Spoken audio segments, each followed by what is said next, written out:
আসসালামু আলাইকুম। আজকে আমরা চলে গিয়েছিলাম ত্রিভেন্দ্রমের মোস্ট প্রবাবলি সবচেয়ে বড় মল, যেটা হচ্ছে গিয়ে লুলু মলে। মলটা এত বেশি বড় ছিল, মানে হচ্ছে গিয়ে ভিতরে ঢুকলে বোঝা যায় এটা কত বড়, কত বিশাল।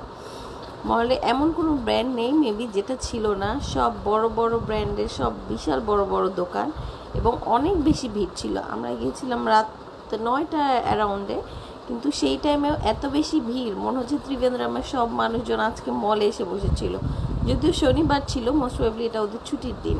এখানে একটা বড় দোকান ছিল যেটা হচ্ছে লুলু সেলিব্রেট, সেটার ফিমেলদের জন্য আলাদা শপ ছিল, মেলদের জন্য আলাদা ফ্লোরে আলাদা শপ ছিল, এবং ওটার কালেকশন এত সুন্দর ছিল এবং দামও রিজনেবল ছিল, কিন্তু আমাদের কিছু কেনা হয়নি। তারপর আমরা চলে গেলাম ফুড কোর্টে। ফুড কোর্টের সাথে বাচ্চাদের খেলারও ব্যবস্থা ছিল, যেটার নাম হচ্ছে ফানচুরা ওয়ার্ল্ড।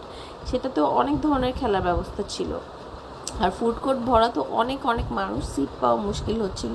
আমরা তাও কিছু খেলাম, ডিনারের জন্য টুকটাক করে খেলাম। প্রথমে আমরা খেলাম হচ্ছে গিয়ে একটা বার্গার, যেটা বিলো অ্যাভারেজ ছিল, একদমই মজা ছিল না। আর চিকেন ফ্রাইটা ভালো ছিল। এরপর আমরা খেলাম হচ্ছে গিয়ে ফালুদা। ফালুদাটা বেশ ভালো ছিল। ওদের যেহেতু ম্যাঙ্গো সিজন শুরু হয়েছে, তাই ম্যাঙ্গো মেনিয়ার সিজন চলছে, তো আমরা একটা ম্যাঙ্গো ফালুদা নিলাম। ফালুদাটা খুবই মজা ছিল, কিন্তু প্রাইস বেশ বেশি ছিল, কিন্তু খুবই টেস্ট, খুবই মজা ছিল, ট্যাঙ্গি ছিল। আর এর সাথে আমরা অর্ডার করেছিলাম একটা ট্যাকোস, যেটার টেস্ট ছিল খুবই খুবই পচা। একটা মুগ ডালের পাঁপড় ভেজে দিয়ে দিয়েছিল, সাথে চিকেন ট্যাকোসের সালাদে ভরা ছিল, এটা একদম ভালো ছিল।